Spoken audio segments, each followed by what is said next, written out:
Yes, people. Abs in the building. Waffle Don with my guy. Cape has paws up. I'm gonna call him Cape because now we're on brother terms and them things there. But listen, people, we've got a full pack show for you. So make sure you slap the likes before I even go any further. But first and foremost, he's not even a guest no more. Second show is usually family in it. So do you know what I mean? Let's just see what brother's saying. You know what I mean? How you doing? How's your day, my bro? No, I'm good. First of all, thank you for having me. And yes, it's a family now. Obviously, you're gonna probably see me regularly on here, so get used to it. And obviously, I'm appreciative of you, obviously, taking me in. And obviously, yeah, my day's been calm. So you just got back from work. Just kind of, I don't know what it is. I'm kind of low key excited to watch the game tomorrow. I don't know why. I couldn't tell you why, but I have a little like I can't wait to watch the feeling. So we're gonna get into it. Where's my watch? Where's my watch? My watch has just disappeared now. It was here, and I don't know where it is. But sure. But yeah, I'm feeling all good, man. How you feeling today, bro? Yeah, man, I'm cool, man. Do you know what I mean? It's like the weather was a little bit up and down, but now the sunshine's come out, and you know what? Yeah, you know, in England, when the sun's out, you know what I mean, you can smile and you can just do your thing in it. So I'm here. Obviously, it's going to be another exciting stream. Lots of stuff to talk about. It's going to be a packed show. Chat. Make sure you slap up the likes. Make sure you keep engaged. Already got one brother that I know on a personal thing as well. Caps in the building. Hope you're well, Caps. But yeah, we're going to get into it now. We're going to get into it. Let me just get the comments on stage. So, I don't know if you saw at the last preseason game, Saliba was going past a few, I don't know whether it's fans or I don't know what content creators or I don't know who they were. Yeah, the AFTV guys, right? Yeah, the AFT guys, and they asked him the question, innit? Do you know what I mean? Are you gonna? What are you doing? Are you signing on or whatever? And he said something towards that God is great. Yeah. So, what did you take from that? You know, were you confident or? Obviously, I'm a nerd in it, so I like looking at all these like ITK guys on Twitter and that these like guys that seem to know someone in the club and you know on an egg account and that. But a lot of people are saying that Saliba still is like close to being agreed, like that and Saka as well, like the final two pieces of the puzzle in terms of guys that we need to get their contracts renewed.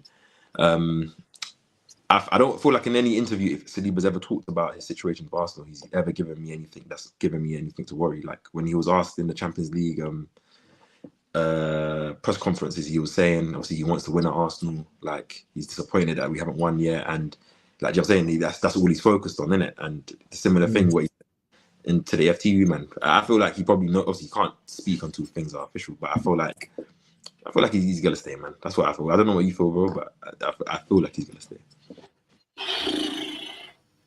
The thing that makes me feel that he's gonna stay is the fact that we've brought in a few signings. Gyökeres, that's coming. We can talk about him at some point. You know, we brought in a few players. You know, and maybe he might be looking at the team now, thinking, well, you know, we've got a few signings in. If I want to go, maybe January, innit? Maybe January or next season, basically, because you know Real Madrid love to tap up players in January. Yeah, so maybe he's going to see how we go throughout the season till January, and then maybe if we're not doing too well, maybe he's going to think, boy, I need to move on. But I like to be positive in this situation, innit? I don't want to like. When someone says God is great, you know what? I trust him. I trust in my Creator, innit? You know, and I'm a Muslim, innit? So I pray to Allah and all the things there. So when a man said God is great, then do you know what? I can't really fault a man for saying that. But in saying that is as well, man could be like, "Boy, you know what?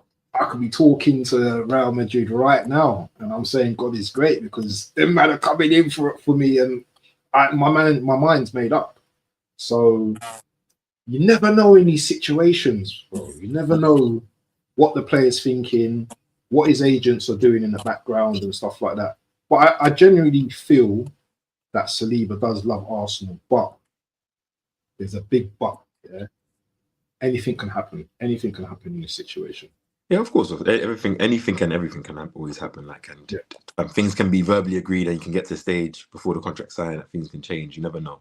But I just feel like with most of these players in our team that you will say are the best and maybe potentially world class type of players, I feel like they're not gonna want to leave Arsenal until they at least win. Like none of these man give me, or like, especially the fact that we haven't fell off. Like if we fell off, then that's a bit different because then you're hoping to keep these players. But I think the main thing about keeping all of these players is just the club showing their level of ambition by recruiting similar type players all over the pitch. So then when they're looking at it, it's like, okay, I'm not just by myself. Like there's a lot of more guys that that I trust and I rate. So like I'm gonna stay here in it because we're building something, and if we win, I'm gonna enjoy staying in it. It's different to the previous times when we had like the Van Persies, Fabregases, and all these guys that said the reason that they didn't want to leave the club. Everyone loves Arsenal. Every player that plays for Arsenal loves the club, but they said they left because the club showed no ambition to recruit players and help them. So if the club does that, I hope that's like, not to say that's a selling point, but that's enough to give them.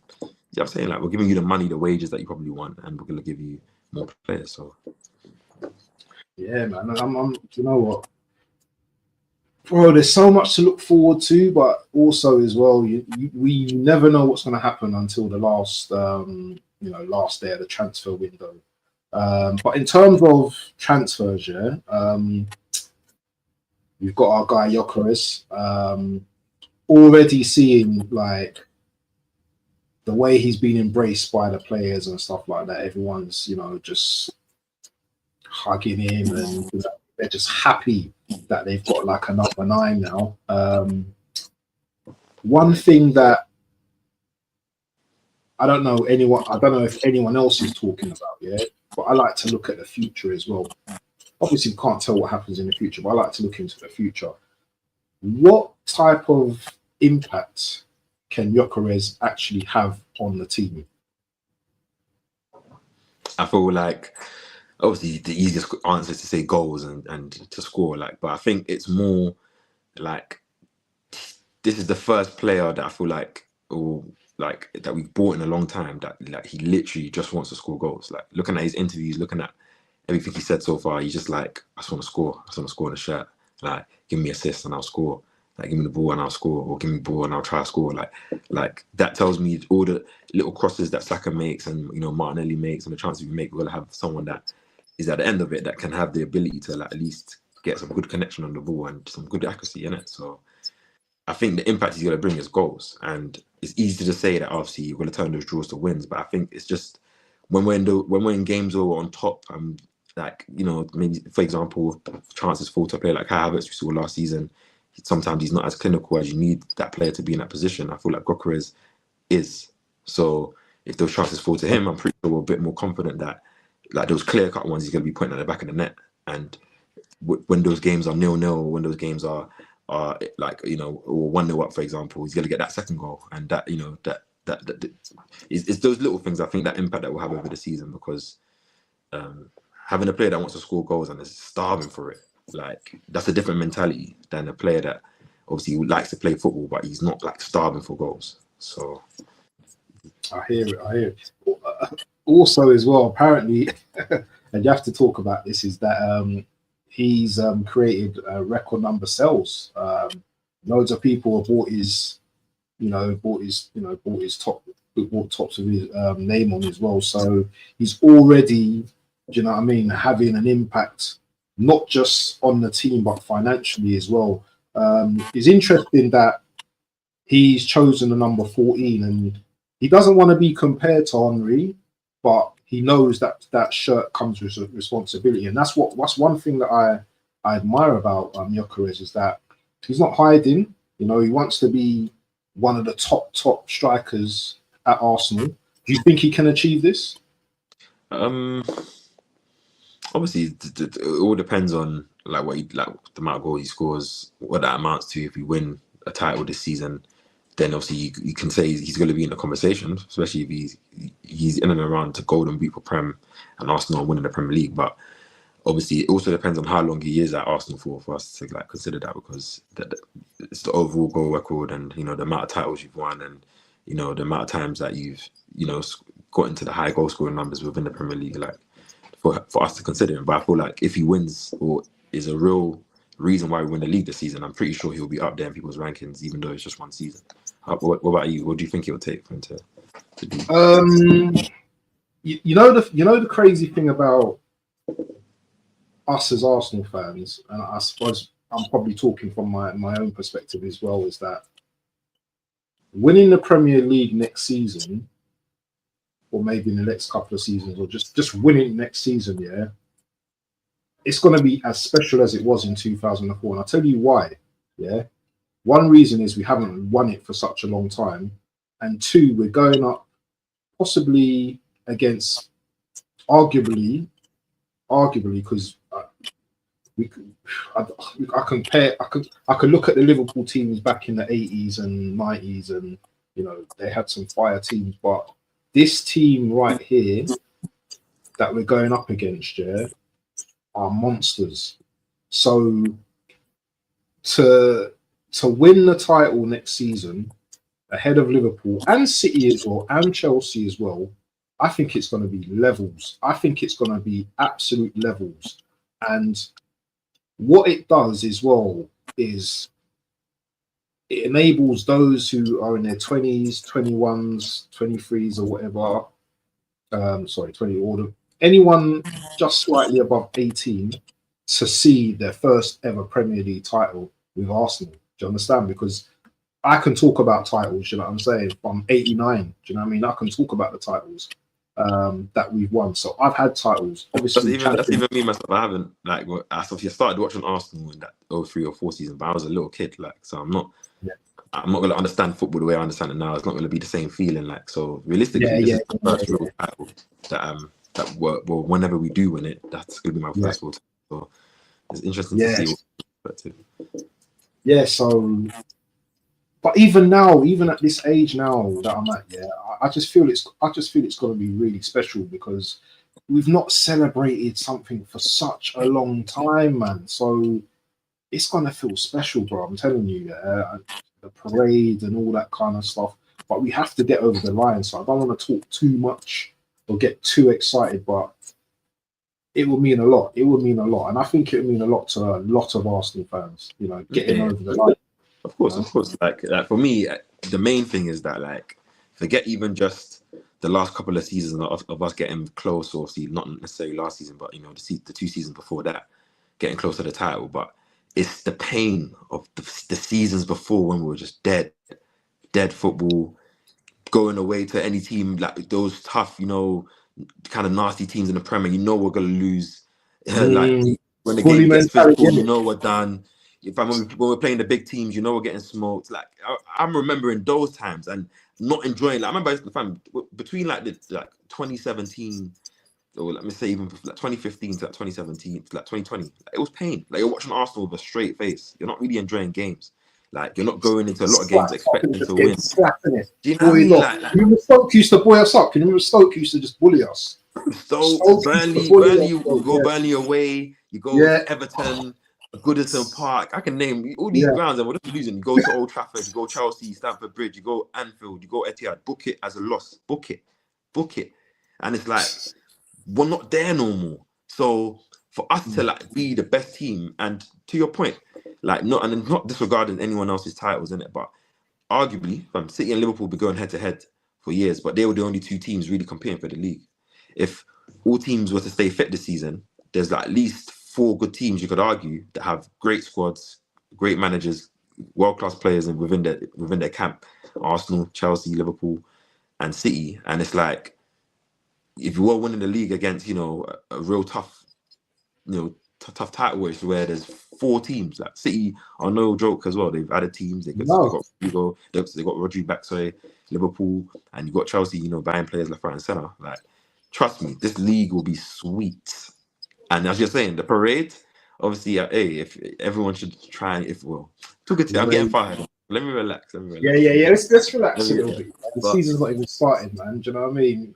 All we have to focus on is Man United first game of the season. Once we get past that game, 3 points, then yeah, we can chill a bit. But listen, big up to BBK that's hit me up with a raid and stuff. Yeah, big up to the assembled Alvin, Mr. Battered, and Gary in the building. DWTT. Make sure you go and subscribe to those guys. The assemble says, remember, Liverpool and City teams have to gel. Arsenal and Chelsea have a big chance to sneak the league. Saying that if they gel, no chance. I think.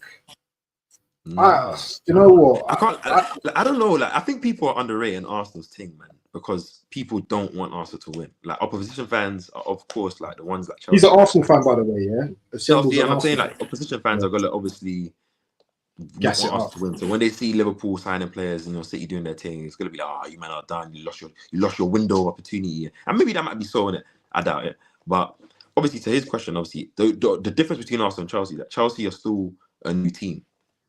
Like, as much as they're always a new team, though. They're always a new team. Like, this is the first time they kind of go into the season where they kind of have a core group of, like, 6 players that's going to be part of the starting lineup, and then obviously there's going to be additions in terms of the new players. And the new players that they bought are good quality players that I wouldn't mind Arsenal signing as well. So, end of the day, I understand that, but I feel like Arsenal have been that team.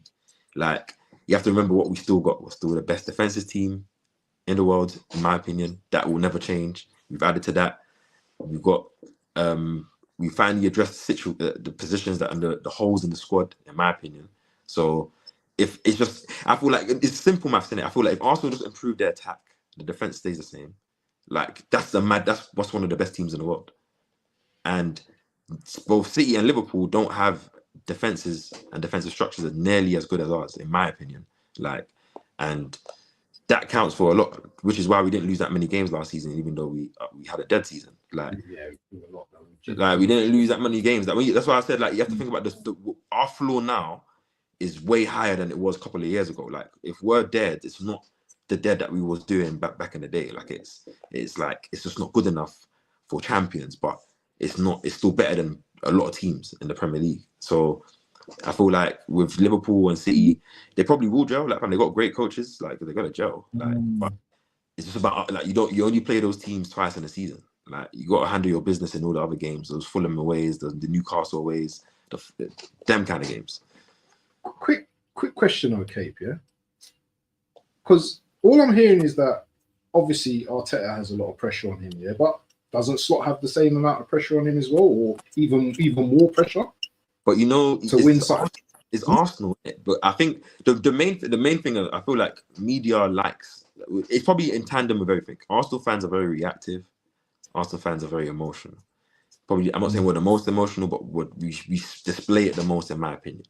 Media feeds into that, and they consume the negativity, try to put all the pressure onto it. Opposition fans want Arsenal fans to be stressed, want us to be complaining, want us to be losing our heads because they find it entertaining. So they wish for us to lose because they know if we win, they have no joy in Arsenal winning. Like, most of these guys off camera, if you talk to them, they will say, I can't like Arsenal, good team, this player and that. But you know what I'm saying? This is the game that we're in. So, end of the day, Arsenal always going to get the most pressure and always going to be, the pressure's on you. Even though, as you're saying, City had one season off. Like, technically, it's not like they really lost like the whole team. Like, okay, they lost the brainer, but they've recruited and they've improved and they're going to come refreshed. There's pressure on them. That's Pep Guardiola, who's been in this league for over 10 years now. Slot, as you said, came in the first season, won. Now they've spent over 300 million. What do you mean there's no pressure on you? You've spent 300 million. When everyone was cussing Chelsea a couple of years ago about spending cash, you're spending cash now, and you're the champions, and you haven't really sold that. But no one got talking about Chelsea competing. And Chelsea, this is what I'm saying, because it's an Arsenal thing, isn't it? Which is fine, because I love pressure, innit? I think pressure is what makes you better. Yeah. Like, you can't want to play with no eyes on you. I feel like that whole I just want to go under the radar, that's dead, man. Like, if you want to win, all eyes are going to be on you, innit? But at the end of the day, you'll see if Arsenal perform well, as you say, like we start the season well and we're at the top, you'll see the way the narrative will switch onto the Liverpools and the Cities, like, very, very quickly. So, but for the beginning of the season, nah, it's going to be all on Arsenal, bro. Especially if we do get an Eze and get more players, it's going to be Arteta's fine. You got the window where it's fine. Like, there we go. Hey, if we don't, and it's just, but that's what it's going to be. Chelsea are the biggest London club. Hey, listen, you see, Capture. But mine, I don't block you on this stream today, bro. I know you're my bro, but don't be gassing up Chelsea on my stream, bro. Allow it. He's trolling, but allow it. But anyway, so yeah, in terms of, do you know what? It's one other thing as well about Liverpool as well, yeah. Do you think we're giving them too much props? Like, oh, they get Isak and it's season done, it's all over. Do you think we're gassing them up too much, or is it a case of like, yes, like I'm not like, this is again, Liverpool were the best team last season, yeah. But you have to realize the two teams that you would say are gonna go against them both had considerable amount of injuries, and with City's case had a lot of guys that just kind of their wheels have kind of run out in it. Like that's not saying that Liverpool wasn't the best team, but I feel like I was like when we played them, it's not like they dominated us and I was like, oh, do you know what? This is the best team in the league. Like, and this is with an injured squad on in both games. Like when I'm watching them against PSG in the Champions League, I'm not thinking that this is the best. Like I think at the end of the day, they performed the best, and Mo Salah had an insane season. Do you know what I mean? But they're adding good players, so obviously that is going to increase their chances. But like again, any Liverpool fan will tell you, you can add Isak all you like. If you don't get a centre back or get two centre backs, you only have two fit centre backs in Konate and Van Dijk right now, as Joe Gomez has got injuries or cancer. That's a problem. You don't have a number 6 really, because yes, Gravenberch played there and he was excellent, but he's not a natural 6. And an injury to him, what happens then? Like these are the little things that I say. Like we don't have those worries anymore. We're more thinking about we just want that starting left winger and we need an Eze. We're not thinking about our defense. We have holes and that. And we've addressed all those things, and those things count because if a Salah gets injured or Van Dijk gets injured for a couple of games and then they don't have the current depth, their level's going to drop. But are we going to see the same excuses that maybe Arsenal fans were given last season in Liverpool?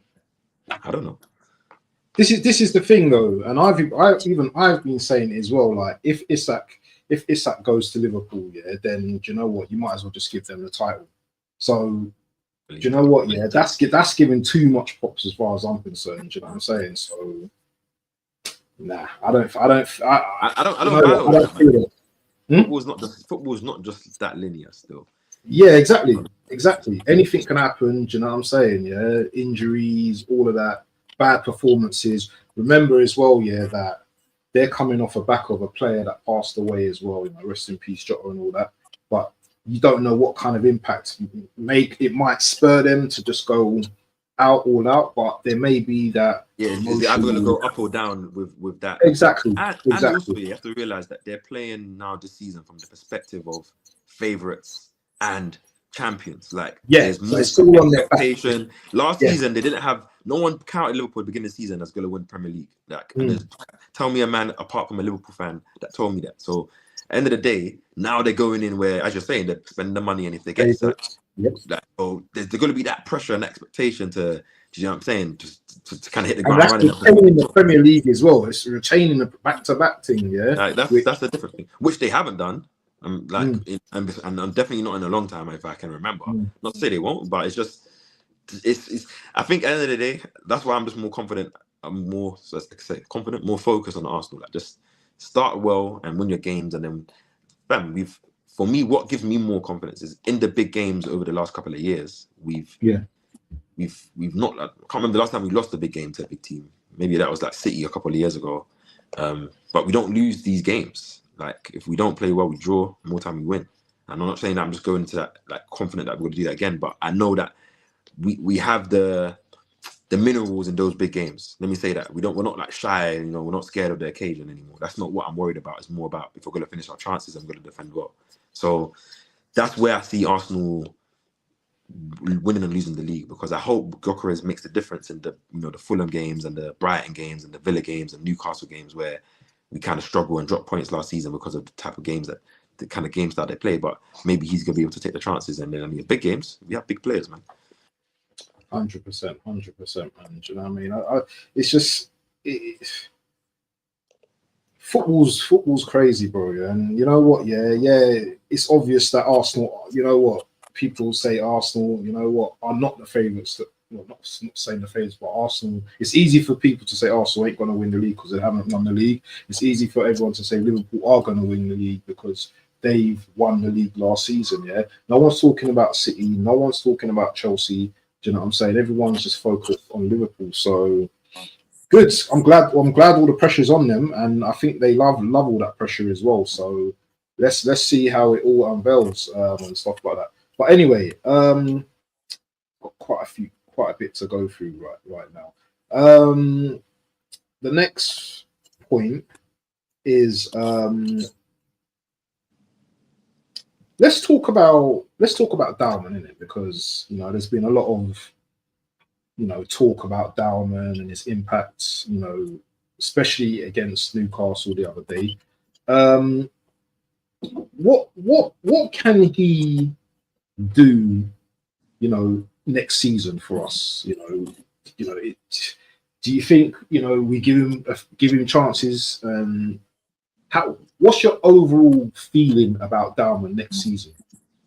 Obviously, with players that are that good in it, like Mad Max is a good name still. So shout out that name, but like players like Mad Max, they're just mad, like, and I think as he develops in terms of his age, his body profile, obviously he gets a bit more stronger. Obviously, he's been training with the first team, I think, all of last season. Apparently, like he was on the under 18s team when he was like 12 or 13. Like that's what I'm saying. What? Like, like that's like he was on the bench and he's like he was being one of the. So it's like one of those ones where he's just one of those players. Like this was not comparing him to Lamine Yamal, but that was a similar type of where he's playing way above his age group and you can see how good he is and he's better than everyone. And I think the most the highest praise I gave to him is in the 2 games. He's not looked like a 15-year-old, like someone that's kind of forget the confidence, but just like how he moves. Like he's sitting down big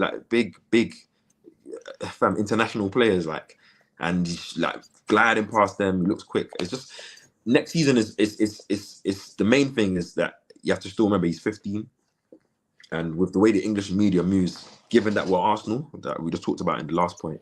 Like that, if Arsenal are playing him, all the pressure will be on, all the eyes, all the criticism. Do you know what I mean? And it wouldn't be more of this is England's next best player type stuff. Let every club, everyone will praise him, but the media will try to put more pressure on him, will put pressure on Arteta through him. So it's like managing that. I think his opportunities will come more in the Carabao Cup, early FA Cup. Maybe if we were 3-0 up in the game and he's on the bench, maybe. But I think even if we sign the players we're going to sign, he's not necessarily going to be in every matchday squad. So he's going to probably play more 21s. If injuries permit, suspensions maybe, or if he's just doing a Madison training, you play him. But I think players like that, like naturally, whether it's this next upcoming season or the season afterwards, he'll find his way in the team because that guy is out of this world, man. Like he's too good. Like he's too good. Like you watch someone and you just know that they're just so good. Like you don't need to watch too much of him to know. Like he's one of those guys still. Like, it's that turn of pace he's got. You know what it is? Like reason why he might play though, like he has something that we just don't have. Like get someone just willing to carry the ball. Like just 3 guys. Like he knows there's no clear space, but you're gonna make it happen by a drop of the shoulder. Then you're gonna carry, and the ball's gonna stick to you, and that opens up the space for like guys like Gokeres can peel off, little slip pass, goal. Like you have to think about things like that. Like we haven't had that because players like Odegaard, that's not his profile. Obviously, Saka's been limited to the right hand side, so you can't do that. Madueke can do that, but obviously Max brings something different. And funny enough, he is a midfielder, isn't it? He's not a right winger. Like he's a 10. But I've always said it's better for young players to play out wide when they're coming into the first team because there's less physical battle. You're going up against one player. When you play midfield, there's like 2-3 players around you. Some nasty stuff happens in there. We've all played ball, so you got to protect the guy in it. But what do you think, man? Do you think he can break in? Because 15, bro. I've got to be careful what I say here because obviously people here, they're clippers here. Yeah? For me, I think we need to just be careful with Dalman, innit? Because as well as we've seen him in the pre-season, these games, we know he's been a talent in the under 18s and under whatever. Yeah? I just think that All it takes is for him to have a bad game, yeah, and then everyone's just going to switch on him. This guy's terrible and all that kind of stuff. Because there will be games where he won't perform. Yeah, there'll be games where you know what, you get marked out, you get kicked out. I don't know. You know, I Yeah, don't know. that's the thing, though. That's the thing. That's the thing that makes a player better. Is that's when they learn from situations like that. There will be games where he'll be getting kicked all over the place. The Premier, listen, pre-season and Premier League are two different animals, bro. Yeah, there's going to be teams that he comes up against, yeah, against quality players, yeah. Newcastle, good team, but when they play the likes of Liverpool, do you know what I mean, the cities and stuff like that, yeah. I don't think he's going to get that amount of time to do madness all the time. Do you know what I mean? You got a man like Rodri, yeah. Do you know what I mean? Bullying you. Maybe you'll be able to go past him just like that. He'll skin him. I think the main thing that everyone has to realize is, as you're saying, like, Frank, if you're that good now, you're not going to become dead in like a year's time, 2 years time, training with these players, playing for 21s, playing that football, getting enough. People agree with you. So, yeah. Like, I just think the main thing, obviously, and I also agree. I think he's ready, and I think if he was, imagine he was somehow starting. I think he'll. Anyways, I won't say too much in it because I think he's ready, but I'm just saying, yeah, there's going to be games, yeah, there are going to be games where maybe we're not playing well as a team, and maybe he's not getting on the board as much as he can, yeah. Then people just going to start. I've seen it with Ethan as well. People just going to start getting onto him, and sometimes, but that's why a lot. But yeah. That's why because the problem that people don't realize that obviously, and a lot of players, this happens with big players. I think someone mentioned Vieira. Like, you can be so talented at football and you can ball out in the Prem, but the Prem is physical, both in terms of the pace of the game, how like athletic some of these guys are, how strong guys are in it. So I think Ethan suffered last season because Ethan's an amazing player, and let's not forget Ethan. Obviously, he's gonna be the one that and I'm not saying that anyone is, but it's last season, like, you have to realize playing men's football is different, especially for a guy that hasn't been on loan to play in any men's. Like, both him and Miles didn't do it. If you look at Miles, everyone can look at Miles by his eyes. That guy's built genetically just different. He's built, so he adapted to the men's game seamlessly. Yeah. You saw how he's even body weights and man and body man and all that stuff in it. Ethan is a smaller guy. He's different in it. Like, he wasn't built, and as I said in one of the, I think it's the last week, he tired out in a lot of games after the first half, like, and he wasn't effective in the way he can play. That will happen to Max as well, because he's just not built for the men's game. Like, playing under 18s against kids that aren't athletes, you're gonna destroy them. And yeah, playing preseason 30-minute cameo, no one's running their hardest. Of course, that's what you're saying. But when you're playing Premier League, when everything's on the line, guys won't care if you're 15. If you're playing on the pitch, they're gonna foul you. They're gonna take you out. Especially if he's a guy that, like, Wilshere, carries the ball a lot and drives. You got to protect a man for the long term, because his career is not even started. He hasn't even signed a pro contract. So thinking about putting him in the Premier team, I think you just got to ease it. Like, if he gets the opportunity through injury or something, cool. But he'll be there for a long time. Like, in 5 years' time, he's gonna be 20 years old. Like, come on, man. Like, we got a mind you don't get tapped up by other teams, because obviously I think he's. We've got to have that balance. We've got to have the balance, though. To, you know what I mean? We've got to. How are we going to balance that out? This is the reason why I think they're making him train with the first team all out. You think he trained in every training, so he didn't train in 21s. Like, they're giving him the route now. In pre-season 15-year-old, first 50. I haven't seen a 15-year-old play pre-season for Arsenal, and especially look at that. So they're letting him know, don't worry, you're part of this team, but you got to understand. There's an order of things in it. There's man in front of you, senior players, experience that you got to win. You got to take their place. You're not just going to get given because you're a good player. Like, you got to earn it. But yeah, Carabao Cup first round, I'm going to be there. Hopefully, you get an Emirates game. I'm going to be there still. Get him out in the key. Yeah, I'm going to be there. I'm going to make sure I get tickets to watch that game. Hopefully, he's in the Emirates. Same here. I know he's going to be there, and I need to see that match. Definitely. What I was going to say though about Dowman as well is that when he was playing the other day, apparently he was like shouting to Oda, "Give me the ball, give me the ball." Yeah. Imagine that, a 15-year-old saying to a senior player, "Give me the ball, give me the ball." That just goes to show how hungry this guy is. He don't fear nothing. And how confident he is, man. Joe Linton, you know what? Everyone knows what Joe Linton is on, bro. Scow's moving to him in the game. Like, to where the point comes at the end of the game and he gives him one of them, like, "Hey, I can't lie." Like, do you know what I mean? Like, "Hey, bro," like, because Joe Lennon first interaction, he fouled him, innit? So it was like, all right, Yeah. okay, let's see what you're on. Yeah. And that didn't make him down and say, Joe's okay, a big guy as well, you know. He's like, fuck. Joe's a thug, isn't it? he's a foul. We know what Newcastle are on. So Yeah. that's what I'm saying. Like, I understand what everyone's saying he's ready, but it's just more. I don't think you're going to put him from the start, and he's not physically going to be able to last 90 minutes in men's football yet. Yeah. But if we can give him those 20 minutes off the bench, 10 minutes here and there, that would be a magical 10 minutes because you see what he's on. He's just give me the ball and I'm going to run at everyone still, and I'm going to actually beat him, man. Anyway, next, moving away from Dalman for a second, yeah. In terms of next season, yeah, who do you think will be the unsung hero next season? And I know it's difficult to predict right now, but we can come back to this at some point, innit? Clip it up, come back to this end of the season. You know what? Who knows? I might get it right. So let you choose a player, and I'll choose a player, and then you know what? If the chat want to choose a player, they can choose a player as well. So I've got to think. Actually. I think if we win the league or Champions League, or we have an amazing season, whether that double or something, it will definitely be Zubimendi for me still. Oh, I think because if you win the league, then you know that it must mean that either a lot of our attackers clicked. Gokeres scoring goals, Saka, back to how he was. Martinelli, Eze, whoever we signed, everyone up there is contributing.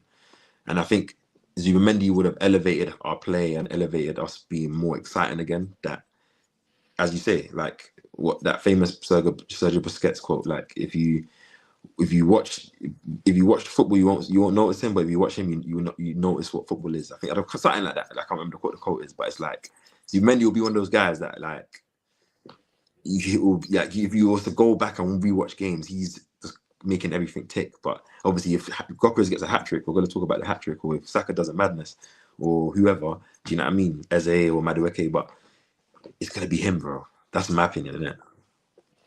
I'm gonna go one step forward in the midfield, and I'm gonna say Odegaard's gonna be back next season. I think he's gonna be the one, yeah.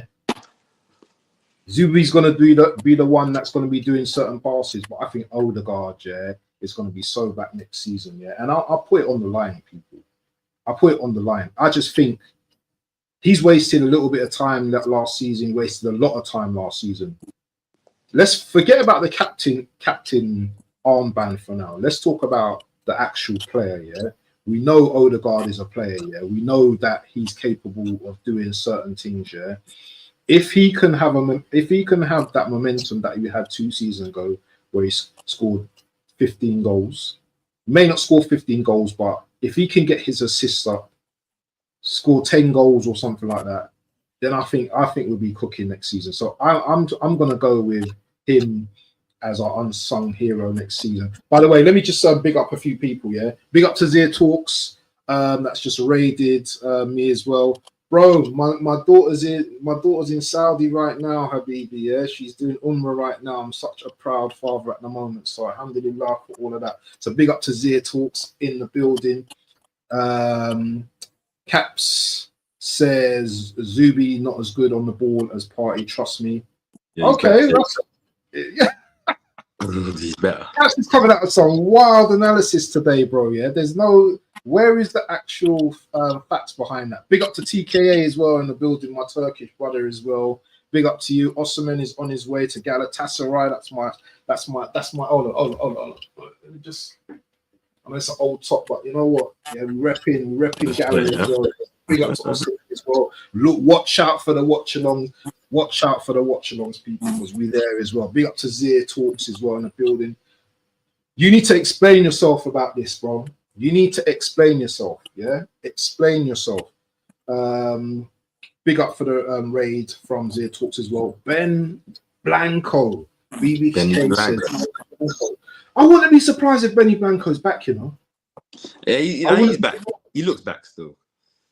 Trust me, like when you go through what he played through the whole 23-24 season with an injury, then obviously he got the surgery last season, and I'm saying like he's gonna have to take some time to recover. I feel like he's had his time, probably got fit, and obviously now that Timber is obviously kind of making his way back after his surgery, so Ben White is gonna more than likely start the season because obviously he's going to be the one that has the full preseason. And a fit Ben White is a serious player still. Totally, definitely a serious player, man. People, I'm just going to go for, there's only a few comments here. Zubimendi, I think, is more forward-thinking than Partey.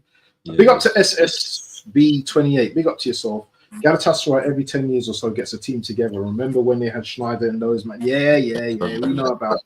We know about that. Make sure you guys go and subscribe to TK as well. My brother, Arsenal and Galatasaray fan as well. Listen, his streams are elite, bro. If you hear him talk and stuff like that, man, you know what I'm saying? He's got that twang. He's from the Netherlands, isn't it? So he's got that twang in him, you know what I'm saying? But yeah, his streams are elite as well. His ball knowledge as well is crazy. Zubi on the ball is the elite. The only question is, how is he going to be off the ball in the Prem? Definitely, bro. Definitely. Do you know what? For his frame, he looks like when off the ball, like he looks like, he looks like when they're off the when teams are playing against us, it looks a little bit like he's struggling at the moment. I don't know what it is, whether it's a physical thing or whether he just needs to get up to like Premier League kind of speed and stuff like that. But does that look like a problem, in terms of our midfield, or have we got Declan Rice that can cover? It's definitely a concern. Like, it's not like as you say. Like, I think he's underrated off the ball. I think he's quite good in terms of like that kind of snappy, good interceptor, good snappy tackler. But obviously, in terms of that, like having that aerial threat, like in terms of aerial presence and that kind of physical presence to cover ground quickly, I don't think he's there, and definitely not for the Premier League level. And he hasn't played in the Premier League, so he's gonna have to take the season to adapt. I think the more of the hope is that his on the ball work is gonna kind of negate that, because he's just so good on the ball. He doesn't really lose the ball. Like, he should have a lot of the ball if he's on the ball. But as you say, like, Norgard's there. He's adapted to the Premier League. He's physical, so maybe for those physical games, you can always insert a Norgard and a Rice or something in midfield, and go a bit more competitive. Or you can always he's gonna have someone paired against him that is more physical. So maybe we go double pivot some games and play a 10. Big up to Ego again with the raid as well. Listen, enough props to Ego, Assalamu alaikum, brother. Thank you again for the raid as well. Much appreciated from you, my brother. Listen, bro, I got to message you, man, because you know what? All this raiding is just, listen, appreciated, my brother, yeah? Thank you very much for the raid. And boy, we've got a lot of people to talk to now, my brother, yeah? So the raid's coming. Big up to everyone that's raided from Igal's channel. Like up the video and all them things there. 16 likes. Let's get to 20 likes, people. You'll see when he needs to get off the ball, off the centre backs. So yeah, we've spoken about unsung heroes next season. You're Zubimendi. I'm Odegaard. I really think Odegaard's going to be back next season. I think people are laughing at me and stuff like that, but I just think that. No, I agree with you still. Odegaard be back. Easy. Talking about pre-season game, yeah. Obviously, we've got Spurs tomorrow, yeah. Before we talk about what we would look to expect from the game tomorrow, yeah, I just want to share what Arteta's spoken about the game, yeah. So this is every word from Arteta's presser today, yeah. So obviously, it's the first North London derby abroad. Kicks off tomorrow at 12:30 in the afternoon, UK time. They were asked about how Victor Gyökeres is settling in, the atmosphere in Hong Kong, and preparations for the new season. Here's a full transcript. So on the first North London derby abroad, Arteta said, well, a great idea, I think, to bring football tradition, a rivalry, but at the same time to do it in a completely different country, I think is brilliant. I think it's an opportunity for everybody to feel that, and for us well, because our preparation increases the competition levels again, and it brings a different challenge to the game. And then we're going to be so lucky to play in this incredible stadium with 50,000 people that I'm sure that we're going to be super loud and passionate. So I'm going to talk to you and read through the actual transcript as well at the same time, yeah? This isn't just a friendly tomorrow, is it? Come on now. I know it's pre-season, but it's not a friendly, is it? No. This is about bragging rights. It's only friendly by the trade of the game, not friendly by the game's going to be still. It's going to be mad, isn't it? Because like, I think I guess you can always think about injuries, but I kind of like it though. Like, I kind of prefer it because you kind of like it would be good for us to have a game that's a bit the intensity that I guess we're gonna see from the beginning of the season. That's gonna be tough. Like, so we might as well get into the flow and the rhythm of things now because with all due respect, the next 2 games we're gonna play, obviously against Spanish opposition, will probably be a bit easier physically and a bit less like demanding. Like, do you know what I'm saying? So it's probably gonna be that main game for us to ramp up, and obviously like it's gonna be a feisty game, and it's a Thomas Frank team now. No one's ever seen Tottenham with Thomas Frank, who's a manager at rate. So Yeah. it's gonna be interesting still. Like, it's gonna be very interesting. Did you see what Kudus was doing the other day? Hey man, I've spoken about Kudus many times on my channel, man, for years. Man. Oh, I'm telling you, brother's serious, man. Brother's serious. He's gonna do a man, but we should be able to handle. Definitely. Mods, yeah. If you got Cape's YouTube link, yeah, can you share that in the chat, please, yeah, so we can get his subscribers up. He's currently on the road to 1,000 subs, yeah. So if you can share his link, so we can just get his link popping and get people subscribing to his channel as well. I'm on 1,128. Want to get to 1,130 today, people. So if you can click on that subscribe button, people, it's free. Don't cost you anything. If you can do that, be much appreciated. Let's just go back to what MA is saying as well. So to be fair, and this is Martin Odegaard, to be fair, I think the whole squad is really good in this way to help young players. And as you say, with those two, Max Dowman, I heard Salmon's a proper player, you know, really good. Marley's he's another. Yeah, I'm sad we didn't speak about him. Obviously, another player that I've. He has that, like, I think the main thing I respect about him, he has that Saliba level calmness in defending, like where you know what you're gonna execute in this moment, and you put that pressure on teams. And 15 years old playing centre back, I can't remember seeing this like that ever. Like fifth, especially not for Arsenal. Like, I can't remember last time we were seeing a young player, and apparently they really believe that he's gonna be part of the first team eventually, like if not soon. So shout out to him. Is Arsenal really building a machine right now, or is it too early to say anything? Because since Berta's come in, yeah, there was that little bit of, you know, I don't know what's going on here, yeah. But now you're just seeing players coming through the academy. You know, we've got a decent squad of players right now. You know, Dalman, Salmon, Wanyeri, obviously he's part of the senior team now. But we've just got players that are just, you know, just coming in. Some of them are gelling more than others right now. You know, it's looking positive, bro.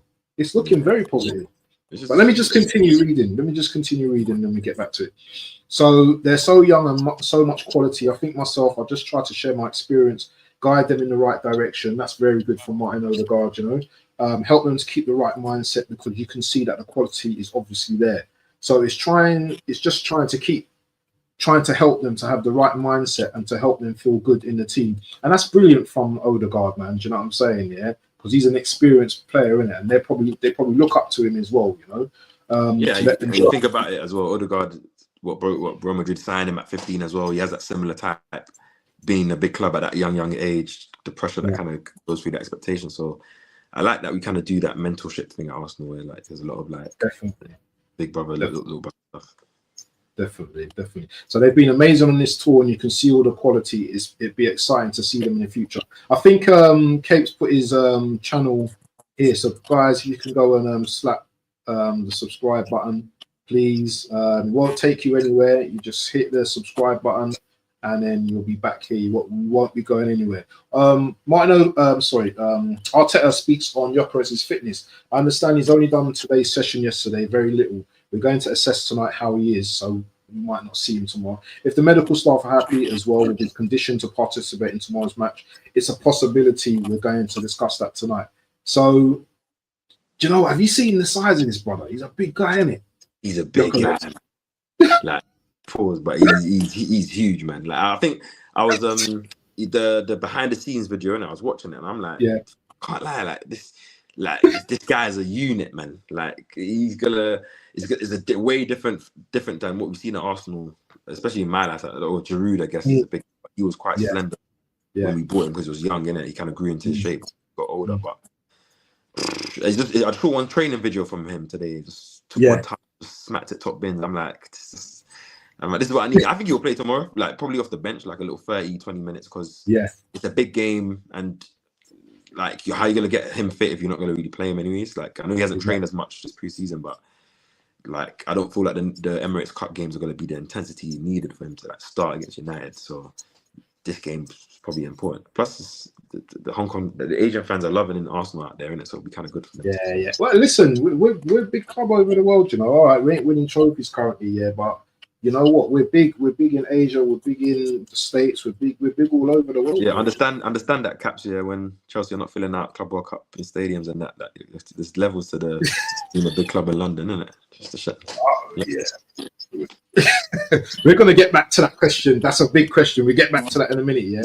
And we're going to involve the chat in that. Hold on. This is what I wanted to... so he's talked... Arteta says that Big Gabby's still out. That's a concern, but hopefully he's going to be ready for the season. And Calafiori saying it's going to be a bit too early for him. So, because I know he had a little knock the other day, but I'm hoping Gabby's back soon, bro, because... we can't start the season without this guy, man. He's like literally, do you know what I mean? He's like one of the core players that we need. We need man starting, yeah, because I'll be worried that first game of the season if he don't start. I know we've got Kivior can deputise, yeah, and I've kind of like started to trust him a lot more now. Do you know what I mean? I think he needs to. We need to give him a lot more praise than before in it, because when he first came to Arsenal, the tying up the boots and all them things there, and the team scoring and all that was embarrassing. But those last 3 months of when Gabriel got injured, yeah, man stepped up. He stepped up. So big up and he even looked better than Saliba at times. Yeah, I thought he looked better than Saliba at times. But this is what Odegaard has to say about Gyökeres, yeah? And this, I like to read this. I think you've all seen what he's done in his career so far, especially last season at Sporting. The numbers speak for themselves. He's a very complete player. He's physical, strong, fast, good finisher, and intelligent as well. I think he's a very complete striker, and you can also see the hunger, the energy he brings. I'm really excited to have him with the team. He's only trained a few times, but you can already see the quality, the energy, and the willingness. I'm excited to have a picture of him. Look at that. Can you imagine Odegaard, yeah? Like, just goes into some sort of mode where telepathy vibes, yeah? That pass, that through ball. Gyökeres. Odegaard to Gyökeres. You know what I'm saying? I can see it happening next season, bro. I'm gassing it up, bro. I see it as well, man. You have a player that's willing to run, and his play style is to running behind. He wants to get on the behind balls behind. So as a player, like you're gonna be like, okay, this guy's gonna run. I'm gonna play it. Like, if I can play it, I'm gonna play it. So it's exciting times, man. Hopefully you get to see something tomorrow. So a little preview. Definitely. Let me just read the rest of it. I don't know how long this is, but let me just pick out some of the other things. So okay. So obviously with the language thing and all that, do you know what I mean? Odegaard's doing his captain thing, you know what I mean? Helping him settle in with the language and all that kind of stuff. But I think his English is all right, I think. So that's cool. On Victor wearing number 14, I think I used the word conviction. That's the first thing that I noticed when I spoke to him. Someone very determined, someone that was really already attached to the club. The way he was talking about the club, the history in this case, Thierry Henry, and what the shirt represented, I felt it. But when you feel it, go for it. So we know that this brother is not a joke thing, yeah? You know what made me laugh about rival fans, yeah, is that they were just quick to just put this guy down. Quick to put him down. He's not going to score more than 10 goals this season. Just some absurd talk from people, yeah? It's just madness. It's because Huh? It's because he plays for Arsenal, bro. That's the truth of it, man. Anyone just wants, you know what? The whole world is laughing at us right now, and let them do that, bro. But don't let us win a trophy next season, people. I mean, don't let us win a big one. Don't let us win that big one, bro. Because all of you, man, I'll be all of you, man. I'll be coming for all of you, man. Yeah, you better understand. I'll be doing 10-hour streams, and I'll be coming for a lot of you, man. Pause. Yeah. Right, let me just say here. Do you know what? I can't bother to read all the rest of that, so let's just get back to it anyway. There's a question from a guy, Caps in the building, man. And I'm going to let you answer this question because I'm running away from this question. I'm running. If I answer this question, it's politician style. I'm gonna give. I know what the question is, and I'm gonna give. One of my boys has been asking me this question like twice a week, every week in it for the last like couple of months in it. And the only answer I give, and this is my answer, is sell Martin Odegaard. That's it. That's my answer. What was that? I don't sell Martin Odegaard. I don't have any other answer to that question still.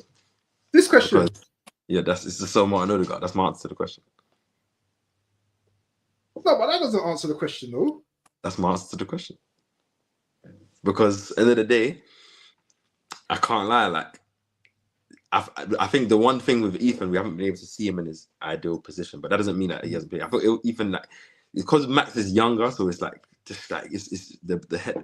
No one's head can actually like conceive what's actually happening. Like, it's actually nuts. We're kind of used to Ethan now. We saw him when he was 50 and he made his debut in the Prem and 16 and kind of drip fed into the team. So Max is like the new shiny toy. You know, we live in a day and age where the new shiny toy is better, but I think Max has a greater capacity to be like one of the best players in the world. I'm not saying Ethan doesn't, but I think Ethan can be one of the best players in his position. But I think Max can be one of the best players in the world. That's big talk, you know, bro. Listen, by the way, Cape's opinion doesn't represent my opinions. So who's better? Huh? What's your political answer? Who's better, Ethan or Max? Right now, I'm going to say Ethan's better. Ethan proved on a certain stage that, listen, you see the way my man bent that goal in the Carabao Cup. Not just the Carabao Cup, but he showed us that what he could do in Europe as well. Remember? Yeah, the Girona game still. Yeah. Yeah. And he came on and he changed the game, bro. Ethan's got a Glock on his foot still. Like, he's ready, and as I said, like when you see him in this season playing the 10, and I'm happy. Like, everyone complained when the Madueke thing went. I think the one thing that I was happy is when I was reading reports, they were saying Arsenal want to play Ethan centrally, and I was like, thank God. Like, don't develop him as a winger when he's naturally not a winger and he's a 10. Like, but he can play on the wing though. He can play on the wing. Which is right, but most good players can play anywhere. He shouldn't. Cole Palmer can play on the right, can play 10, but you play a man where he's best in it, like, and that's where he's gonna be. Like, from even in those central areas on the half turn, receiving the ball, and we haven't even seen his creative side really. Like, we just got to see the scoring. Like, this is why I'm like, which is why maybe the question might change a bit, because when you see Ethan kind of play, he's an established first team player, and he's maybe even giving Odegaard a run for his money in terms of starting. Like, there's going to be games maybe Ethan might start ahead of Odegaard just because he might be in form right now, and it's like, what can you do? This Caps, yeah. Listen, Caps, man. Hey, I've seen us win a European Cup, by the way, bro. Yeah, yeah, against Palmer, bro. Yeah, can you remember Alan Smith header? And you would have watched that as well. Huh? Cup Winners' Cup, yeah. We've got a trophy, bro. Yeah, it might not be a trophy it might not be the Champions League, but we have a trophy, bro. Yeah. How many Arsenal shirts you see when you walk around London? Who's that question to? Everyone.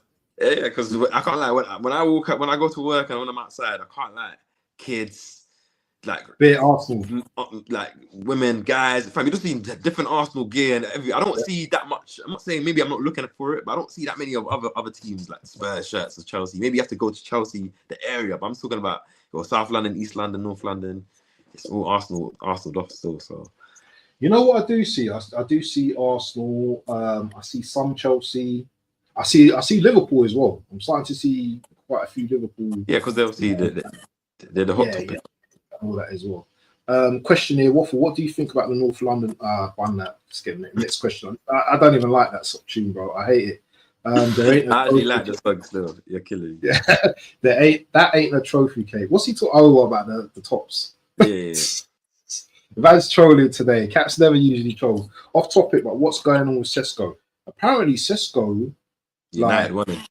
yeah, he was talking to Newcastle, and then all of a sudden now, United won him, and now he wants to go United. This guy, Newcastle just don't have no pool, man. Like they have Champions League football and they got bread. Imagine that those two conditions, and no one really wants to go there. Like obviously just real. Like United, as I said, Cunha and Bremo went to United when they finished 17th. Obviously, some may look at it like, oh, they're taking the easy route now and they're gonna walk into first team. But let's be real, United are never gonna finish that low again. Like for at least for a long time. And if anything, they'll probably have a good a bounce back season this season. Like he'll be good there. Like it will just be funny because I'm pretty sure a lot of the United fans will probably like cussing Arsenal when we were like look like we're in for Sesko, and if they end up getting him now, I'm pretty sure a lot of them are gonna change their tone and say he's a good player, which I think Sesko is a very good player. But hey man, like the problem with Sesko is that I don't think he knows where. Like he probably assumed and probably thought there's gonna be bare teams lining up for him to some deal. And with whatever price Leipzig were trying to charge for a player that hasn't got like more than 25 goals in a season, he's only 20 years old, and obviously probably the fees and agent fees, like that's why probably Arsenal pull out the deal. Like, fam, come on, man, like you're a 50 mil pound player tops, and you definitely amount to that, but you're not that right now. It's the 70 mil stuff, so we're not gonna get swindled. And Leipzig are in a bad position because they don't have no European football next season, so. But they might be looking at Ekatike now and thinking, boy, if Ekatike is going for that amount, we've got to try and get man to go for that amount. But like, if you look at Ekatike, like, fam, what was he? Was he top scorer or near enough top scorer in Bundesliga last season? Behind Kane, maybe, I don't know. And fam, Frankfurt made Europe. They don't need that. They're thinking about rebuilding for Champions League money and that, but the demand is there, isn't it? Liverpool won him. He's an under 21 international for France. Maybe one of their next star strikers for the start. Like with all due respect, Sesko, he plays for Slovenia. That's not a big market team, and just haven't scored the goals. Like if he had a mad season, then cool, he did it. So if teams value at a certain price, then that's what's gonna happen. Like now he's picking his poison. If Newcastle were in for him and it's like United now, I can't. I'll choose United over Newcastle if I was a player, personally, innit? Boy, how are the lads, man? But there's a question from SSB. We're gonna get back onto Arsenal, but there's a question from SSB. He says, "Why doesn't Newcastle have the pool? Why? What? Newcastle's a nice city. It's a lovely city. They're good. They're just like I always say, innit? Like Newcastle are trying to become a team that, like, I'm pretty sure in their hope they're gonna they've kind of made top four the last 2 times of the last 3 seasons. They're gonna want to try and push up in it. They have the funds to do it. They got the whole city. That's what I'm saying. They're big. They won a cup last season, bro. Remember that? They won a cup. They got their stadium is mad. Like they're in Champions League game, but it's just one of them ones where like it's just it's heritage counts, man. Like heritage always counts. Like these teams like United and that, like, well, obviously United will pay you good wages in it, but it's well, Newcastle are up and down team in it. Like they could be good this year. They could be meaty next year. Do you know what I mean? Like they're not, and they're probably going to struggle this year because when they had Champions League last time, they struggled in the Premier League, and it's probably going to be a similar thing this year. They're going to struggle in the Premier League. And do you want to go there? Because when you go to Newcastle in a couple of years, you're going to leave Newcastle. You're not going to go there and say I'm based for a couple of for time. Like no one goes to Newcastle and says I'm here for the foreseeable. It's like I'm here for hopefully I can do a 1-2 and then no one says it, but that's the truth of it. So that's why they don't have pool. Like Langer's not going to be there for no 5 years, bro. Yeah, I mean, like that's a 2-3 year. Then you shift. It's like 2-3 year. Gordon's it's a stepping stone club, isn't it? No disrespect to Newcastle. I know you man might come on here if you got Zenny here and say it's just the truth, innit? Like you got to accept what you are sometimes. Innit? They're a good team though. They're a good solid team though. They're an established Premier League team though. Newcastle. So yeah. Ramsdale's also looking to probably go to Newcastle as well. So it's enough. It's a whole nother conversation. Yeah, that's another conversation. Anyway, people, let's continue. So I wanted to talk about. There's a few more things that I wanted to talk about. Yeah. So Eze, there was talk about us not really going, hard for like the what is it, the thingy, the release clause. We don't want to play the release clause. We want to just take our time and do whatever kind of agreement or whatever. Do you think Arsenal are playing it a little bit? Do you think Arsenal are playing it smart, or do you think, is it time to start panicking now? Because Eze's told us he wants to come to Arsenal. I think they're playing it smart, like based on what I was saying in a bit. But I think it's risky because obviously the transfer window end in like 4 weeks maybe or so, and like you never know if another team might want to come in, another big team, big opposition, and if Arsenal are not moving, the team kind of triggers his release clause. Who knows? But I think his release clause is only valid apparently until the middle of August, like 10th of August or something like that, which obviously is in like next week, like in like 10, 11 days, which if Arsenal, like, if you know that like the player wants to come and you want to pay underneath and he has a release clause, which maybe the team might push for, but once it's done, of course, Palace might want to play a hard bargain, but let's be serious, like they shouldn't be standing in the way of Eze leaving in the World Cup year where they don't want to go and he's just won them their first trophy in their history. So I think Arsenal are playing it smart. Whether it will be smart or get over the line, when we get close to the end of the season, we'll see. But I think once that release clause expires, then you now have Arsenal are now the ones in the ascendancy in terms of the strength of the bargaining, because now, yes, Palace can't put a stupid price on his head, and he's already would have agreed terms, and the season will be starting soon. So, and I'm pretty sure I don't remember Palace doing any deals. I'm pretty sure the manager was complaining about how they haven't really done it. They're going to be dependent on that Eze money at least, because you know about these deals, like whether it's 60 million, 70 million, 50 million, it's all about the installments in it. Like it's all about what are they demanding, like is the initial payment fee in it. Like that's more the stipulating point than how much the deal is, because like if you had add-ons, you can always make it up in that. So I think Arsenal are playing it smart. It's more for I'm not really worried about Eze. That's not me being cocky or nothing. It's more about if we're still trying to push for a left winger, like that's more the delay, because we're not seeing no movements there in it. But I think it's if you know the guy's gonna go, wants to come, and he says he's not talking to no one else, similar to the Gyökeres thing. You don't need to rush it, which is why when the whole delay in the Gyökeres deal was happening, I wasn't really stressed. Like, I didn't know like anyone was really complaining, because it's like I was stressed. like the player was gave up wages to move to the club. If that doesn't tell you that he's gonna do whatever he can to make the deal happen, and the deal was already verbally agreed, it's gonna be.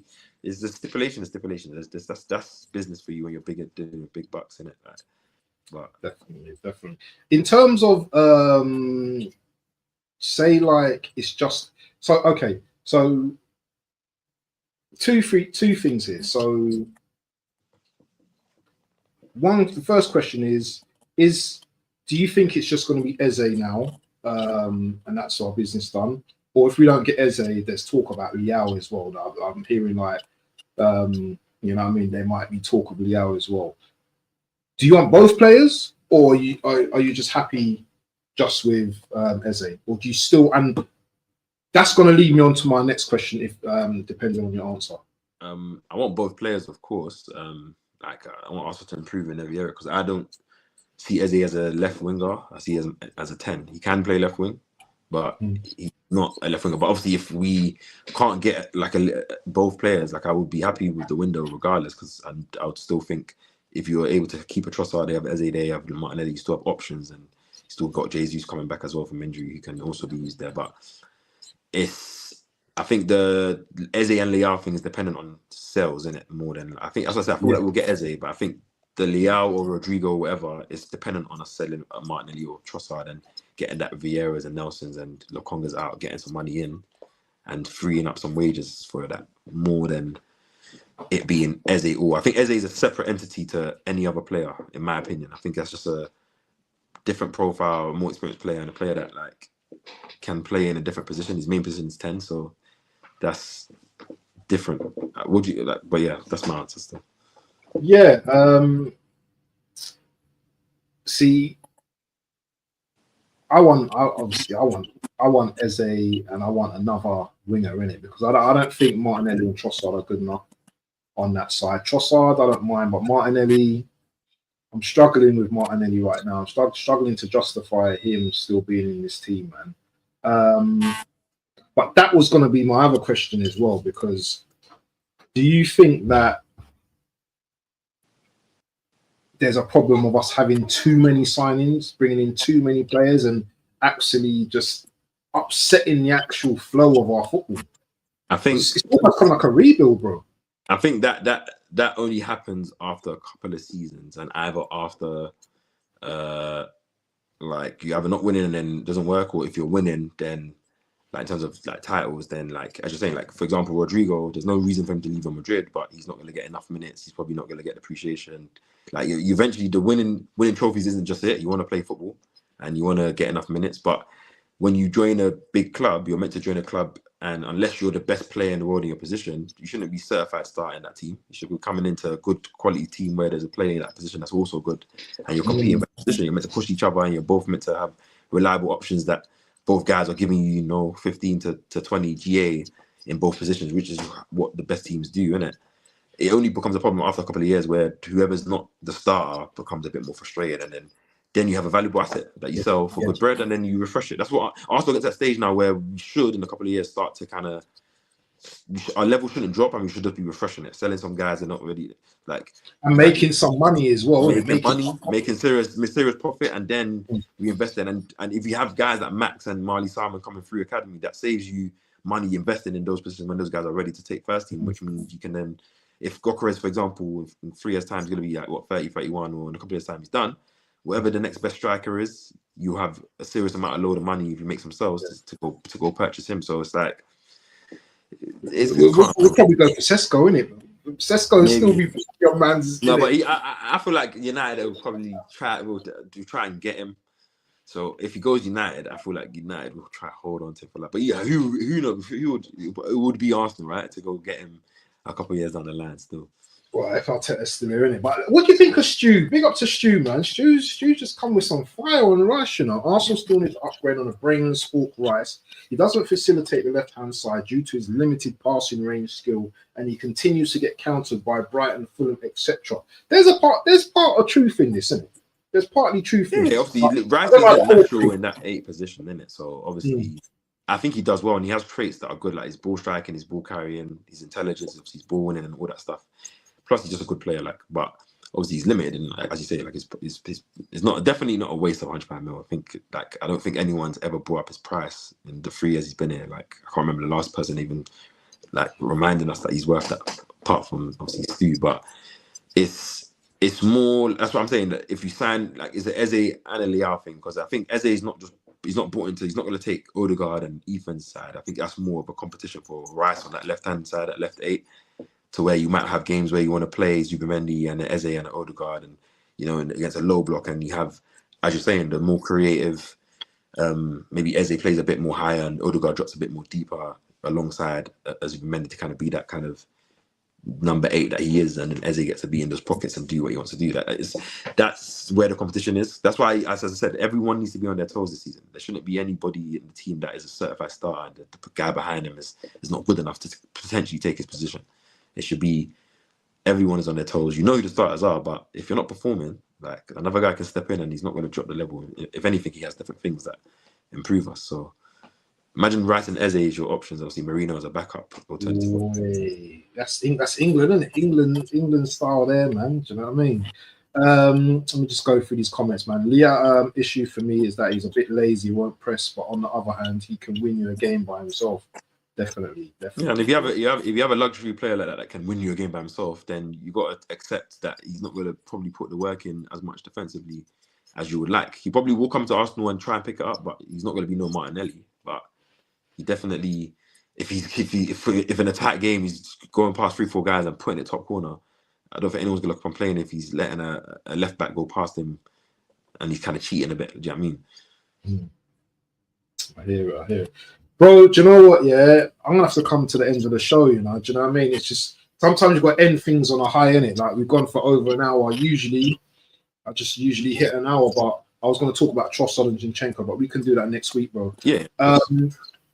Make sure you guys, Cape's name is in the description. Yeah, make sure you go and subscribe to him. Well, how many subs you on right now? 954 still. So he needs another 46, isn't it, to get to 1,000. Yeah? So everyone here that's here right now, yeah, make sure when you leave this stream, or if you look at the description on just click on his name. It's going to be in blue. Cape has pauser. Tap on his name or whatever you do if you're on a desktop or whatever, and make sure you go and subscribe to him. He's got a very good video out right now about Madueke. Actually, I thought it was very good insight and very good analysis. Yeah, as man says, Grizz and all them man says on Big Six. Make sure you go and tap into Cape, yeah, because Cape is on stuff right now, yeah, and his videos are amazing. Man's on levels, yeah. What you got coming up, no, my bro? And I've been trying to get you, man. I want to do a panel thing with you, man, but I know it's busy and all that right now. But it's gonna happen.